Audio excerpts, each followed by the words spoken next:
Muy buenas noches, yo soy Jennifer Escondori, soy de la Universidad Privada de Tacna.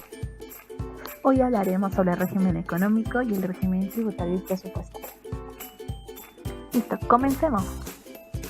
Pero antes comencemos con la Constitución de 1993 de corte neoliberal que busca reducir lo más posible la participación económica del Estado, cediendo así el campo a la actividad privada. También se establecen disposiciones sobre el uso de los recursos naturales y la política nacional de preservación del ambiente. Se fortalece el concepto de propiedad privada, se establecen las normas que regulan el régimen tributario y presupuestal del Estado. Artículo 58. Economía social de mercado. La iniciativa privada es el derecho fundamental de toda persona natural o jurídica a participar en forma individual o asociada en la vida económica del país. Esto implica que toda persona natural o jurídica tiene derecho de iniciar y posteriormente desarrollar con autonomía plena la actividad que prefiera dentro de los límites que establece la ley. En tal sentido, puede producir bienes, prestar servicios o dedicar a la distribución de los bienes y actividades que se encuentren en línea con la economía social de mercado. Artículo 59. Rol económico del Estado. La creación de riqueza es una de las fuentes de progreso de los pueblos. Por eso, el Estado debe estimularla. Las libertades de trabajo de empresas, de comercio e industria son consistentes con iniciativa privada. Sin embargo, estas no deben ser lesivas con la moral, ni salud, ni la seguridad pública. Artículo 60. Pluralismo económico. El pluralismo económico constituye una introducción en la estructura empresarial de nuestro país. Consiste en la coexistencia democrática de diversas formas de propiedad y de empresa. Resumida en tres grandes grupos. Las empresas estatales son aquellas del que el Estado es propietario. Las empresas privadas pueden ser sociedades civiles como las de responsabilidad limitada o sociedades mercantiles. Otras empresas en las que los socios por el hecho de serlo tienen los mismos derechos. La actividad empresarial pública o no pública recibe el mismo tratamiento legal, ya que la Constitución no es estática sino dinámica. En la promoción de la igualdad tiene un lugar preponderante la protección de los sectores económicamente más débiles. Artículo 61. Libre competencia. La economía de mercado es antimonopólica, porque el monopolio por definición destruye la competencia. La prensa, la radio, la televisión y los demás medios de expresión y comunicación social no pueden ser objeto de exclusividad. Artículo 62. Libertad de contratar. Este también ha sido establecido en el artículo 2, inciso 14, que señala que cualquiera puede contratar sin fines ilícitos, siempre que no se contravenga leyes de orden público. Asimismo, los conflictos contractuales se solucionan por decisión de árbitros y jueces. Mediante contratos ley, el Estado puede establecer garantías y otorgar seguridades. ¿Y qué son los contratos ley? Son los acuerdos del Estado con inversiones privadas, nacionales y extranjeros, a los que en el contrato se les otorgan seguridades determinadas. Artículo 63. Inversión nacional y extranjera. La Constitución establece igualdad de condiciones para la inversión tanto nacional y extranjera. La producción y el comercio exterior son libres de consonancia con el tratamiento de iniciativa libre. Artículo 64. Tenencia y disposiciones en moneda extranjera, pues nos da a conocer que esta norma es concordante con la libertad de iniciativa privada, del comercio internacional y de la economía orientada por el mercado. En el artículo 65 de protección del consumidor, pues nos da a entender que en una economía de mercado es muy importante la defensa del interés de los consumidores, sobre todo exigiendo que estén informados de los productos disponibles para su adquisición. Artículo 66. Recursos naturales, que nos dice que son elementos de la naturaleza que el hombre puede aprovechar para satisfacer necesidades y que con la ayuda de la tecnología pueden ser utilizados para producir nuevos bienes. Y su utilización fijada por la ley a particulares a través de la concesión. ¿Y qué es la concesión? Es un derecho real con deberes que se atribuyen y permiten su utilización como un bien para efectos patrimoniales y legales. Artículo 67. Política ambiental. En este artículo promueve el uso sostenible de sus recursos naturales y está destinada a preservar la naturaleza de las actividades que la afecten.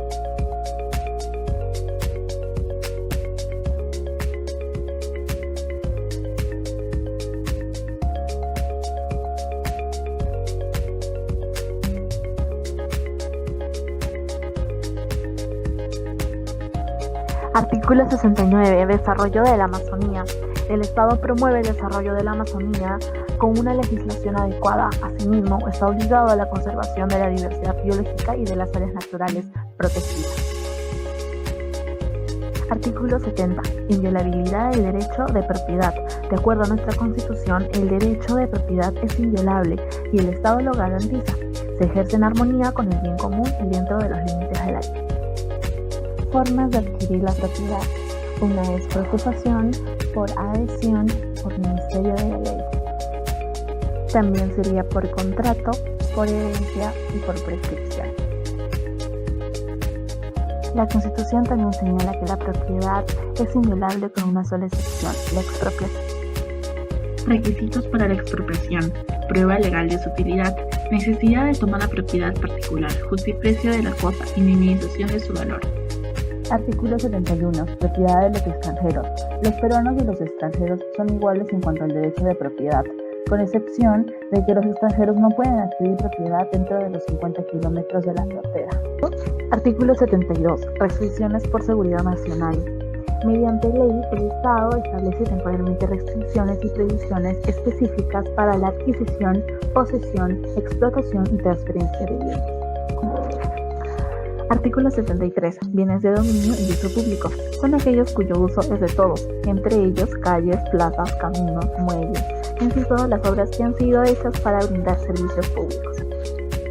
Ahora bien, comencemos con el capítulo 4 del régimen tributario y presupuestario. ¿Y qué entendemos sobre el régimen tributario y presupuestario? Así como una familia necesita ingresos para cubrir sus necesidades, el Estado requiere de ingresos para responder las necesidades de la población y los logra a través de los impuestos y tributos que conforman el llamado Presupuesto General de la República. Artículo 75. La deuda pública. En este artículo nos indica que el Estado garantiza y paga la deuda pública cuando es constituida por gobiernos elegidos constitucionalmente. Y como medida de resguardo del sistema constitucional, establece que solo se garantiza el pago de la deuda pública que contrata los gobiernos constitucionales de acuerdo a la Constitución y la ley. También nos habla sobre los municipios. Ellos pueden celebrar operaciones de crédito con carga a sus propios recursos de manera autónoma. Artículo 76. Obligatoriedad de la contrata y licitación pública. Bueno, en este artículo nos habla sobre todas las obras o adquisiciones de servicios que utilizan fondos o recursos públicos, obligatoriamente tienen que pasar por una licitación pública. Y la contratación de servicios y proyectos es efectuada con montos señalados por ley de presupuesto y se asigna por concurso público. Asimismo, las licitaciones son procedimientos relativamente complejos y en muchos casos costosos, por ello se utilizan para las obras y adquisiciones mayores. También para los casos menores se usa el concurso público, en el que la administración solicita propuestas a algunas firmas especializadas en la obra o suministro. Artículo 77. El presupuesto público. La administración económica y financiera del Estado se rige por el presupuesto que anualmente aprueba el Congreso. La estructura del presupuesto del sector público contiene dos secciones, tanto el gobierno central como instancias descentralizadas. Un Estado centralizado es aquel en el que solo el gobierno central tiene el poder de tomar decisiones políticas. Instancias descentralizadas. Persona jurídica de derecho público que ejerce competencias en determinado ámbito territorial y funcional. El presupuesto asignado equitativamente, los recursos públicos, su programación y ejecución respondieron a los criterios de eficiencia, de necesidades sociales básicas y de descentralización. Asimismo, recibe una participación adecuada el total de los ingresos y las rentas recibidas por el Estado en la explotación de los recursos naturales en cada zona en calidad de canon. Una vez al año, el presidente de la República envía al Congreso el proyecto de ley de presupuesto dentro de un plazo que vence el 30 de agosto de cada año. y en la misma fecha también se envían los proyectos de ley de endeudamiento y de equilibrio financiero. Proyecto de ley de presupuesto, que consiste en una autorización financiera de los ingresos y autorización de los gastos para un año específico. Existe porque es necesario compatibilizar los recursos disponibles con el logro de las metas. También tenemos lo que es el proyecto de ley de endeudamiento, lo cual establece los principios y las disposiciones que rigen los procesos fundamentales del endeudamiento público. Asimismo, el proyecto presupuestal debe estar efectivamente equilibrado. Los préstamos del Banco Central de Reserva o del Banco de la Nación no se contabilizan como ingreso fiscal. No pueden cubrirse con empréstitos los gastos de carácter permanente. Tampoco pueden aprobarse el presupuesto sin partida destinada al servicio de la deuda pública. Artículo 79. Restricciones en el gasto público. Los representantes ante el Congreso no tienen iniciativa para crear ni aumentar gastos públicos, salvo en lo que se refiere a su presupuesto. Artículo 80. Sustentación del presupuesto público. El ministro de Economía y Finanzas sustenta ante el Pleno del Congreso el pliego de ingresos. Cada ministro sustenta los pliegos de ingresos de su sector. El presidente de la Corte Suprema, el fiscal de la Nación y el presidente del Jurado Nacional de Elecciones sustentan los pliegos correspondientes. Artículo 81. La Cuenta General de la República.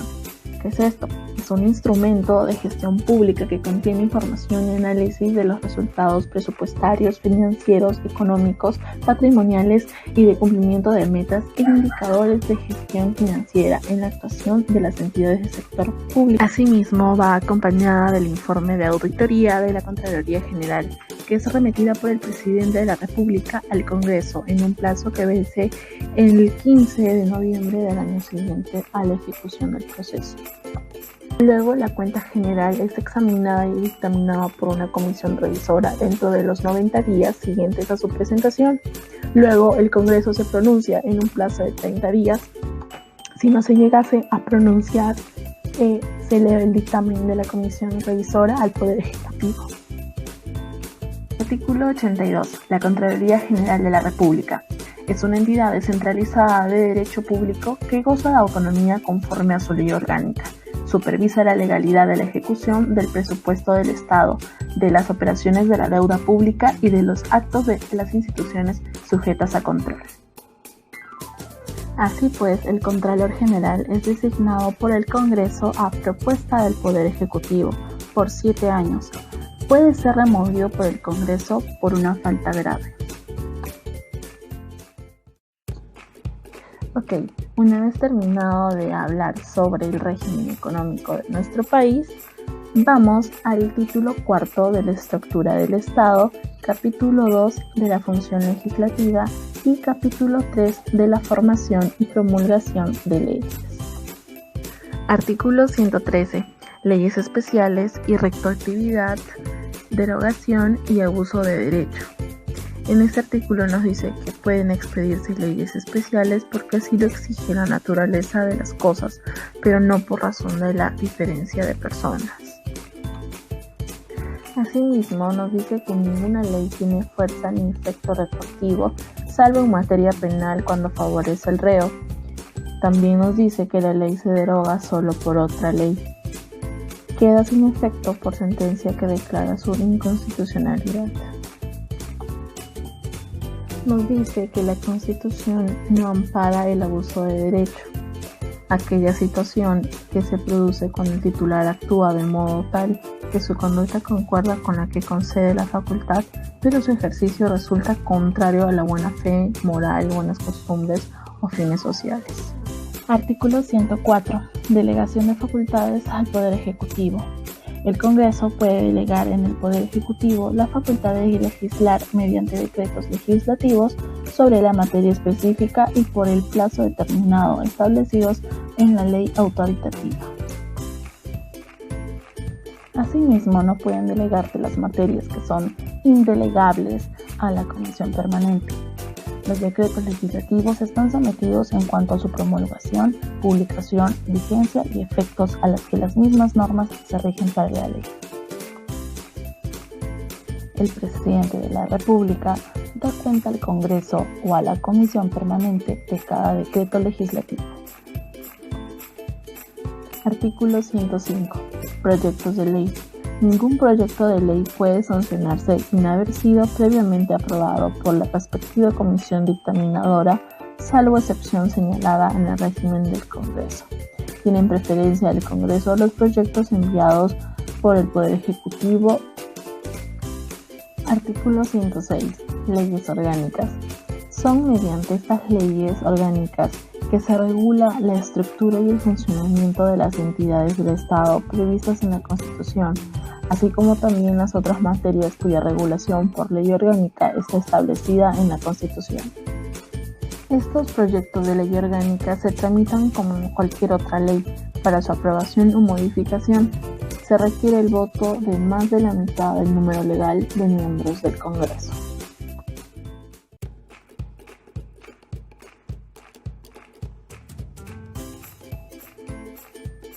Artículo 7. Iniciativa legislativa. En este artículo nos dice que el presidente de la República y los congresistas tienen derecho a iniciativa en la formación de leyes.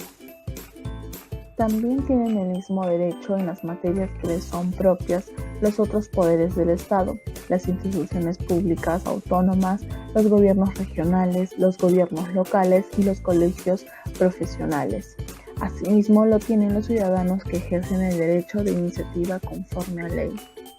Entonces, la iniciativa legislativa es la facultad de presentar proyectos de ley que recae en los parlamentos y se extiende a algunas instituciones que por su naturaleza especializadas pueden contribuir en la transformación del ordenamiento jurídico.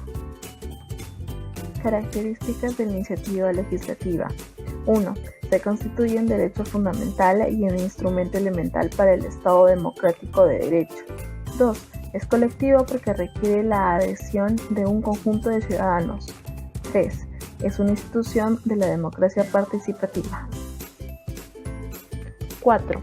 Es una institución que favorece el fortalecimiento de la democracia representativa en la medida que la ciudadanía coopera con la creación de las normas. Asimismo, las iniciativas legislativas presentadas por los ciudadanos tienen preferencia en el debate parlamentario. Aparte, el Congreso no puede excederse de 120 días para pronunciarse sobre la misma.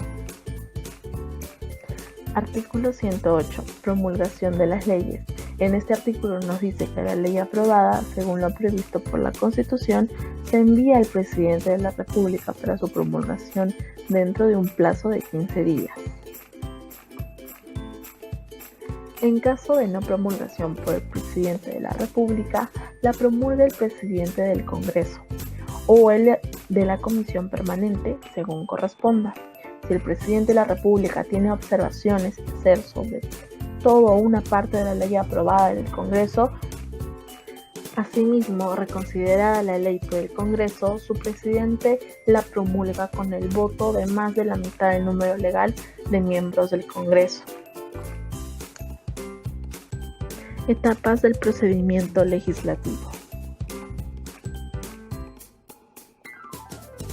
Primero hace el ingreso de la iniciativa a la oficina de trámite documentario, donde se recibe, registra y enumera el proyecto. Segundo, ingreso a Oficialía Mayor, donde da cuenta al Consejo Directivo, emite el decreto de envío, señala a la comisión que lo estudia, previa consulta con el miembro de la. 3. Ingreso a comisiones, donde se estudia, analiza y emite un dictamen, ya sea favorable o desfavorable. 4. Ingreso al Consejo Directivo, donde se coloca el dictamen en la agenda del Pleno y determina el tiempo del debate. 5. Ingreso al Pleno, donde se debate el dictamen y votan el texto. Pueden aprobarlo o enviarlo para archivo. 6. Ingreso a Oficina de Relatoría y Agenda, donde se elabora, la autografa y la deja en lista para revisión al Ejecutivo. 7. Ingreso a la Oficialía Mayor, donde se remite y certifica la autógrafa y la remite al Ejecutivo. 8. Ingreso al Poder Ejecutivo.